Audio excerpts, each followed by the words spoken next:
Let's take a break and learn some new phrase today. You can take your own example on each phrase to understand it more.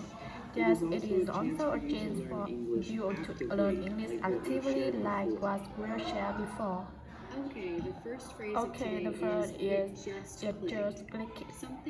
Something suddenly made sense or became clear after being confused. You are a hard-working person. Now practice with some questions below to see how well you understand the topic. Type your answer in the comment section to discuss with other listeners. Let me ask first. Okay, your turn. Alright.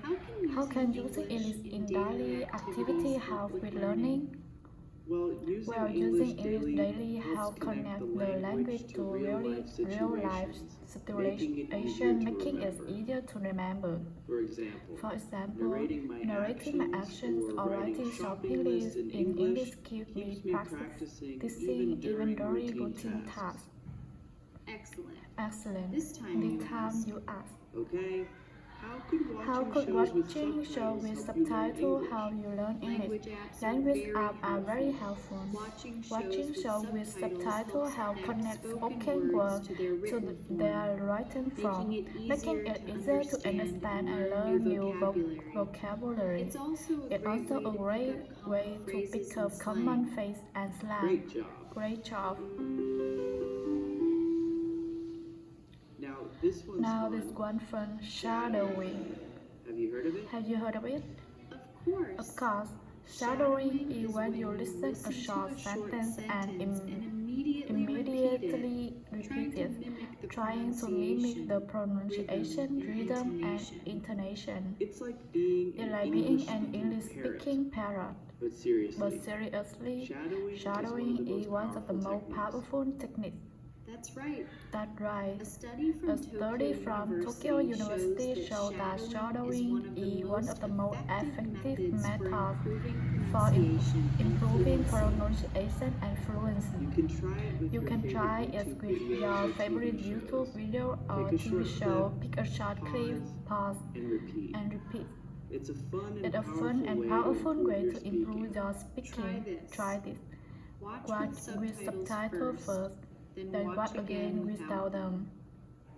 Pause and repeat anything you like. You are not just watching, you are practicing. Speaking a video, they great for practicing both listening and speaking at the same time. You are right. Shows like Friends or The Office are great choice because they use making the learning process enjoyable. That's why you are good at joking, huh? Not really.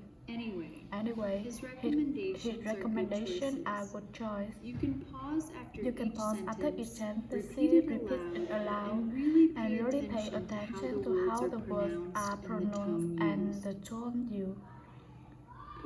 Combining listening and speaking practice like this not only help you understand better, but also make you more fluent and natural in conversation.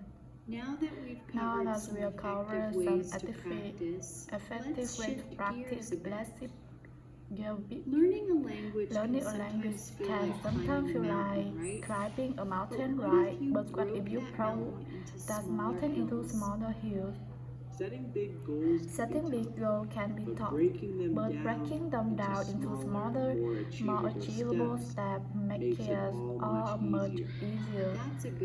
That's a good way. For instance, in the first 10 days, you could focus on building vocabulary and mastering pronunciation. That's right. First 10 days are the time you have the most motivation, so don't lose it. Learn just a few new words each day, but really work on getting the pronunciation spot on. Then in the next 10 days, shift your attention to speaking and listening daily.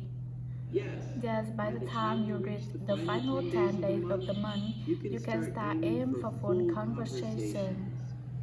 It's a gradual process, but one that really pays off. Just think about when you achieve this thing. Isn't that great? That's right. The feeling is so great. And here's the key. Don't aim for perfection. It's okay to stumble over words, to take a moment to think.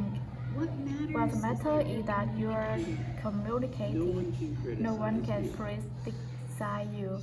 Start with small, simple exchanges like ordering food or asking for direction.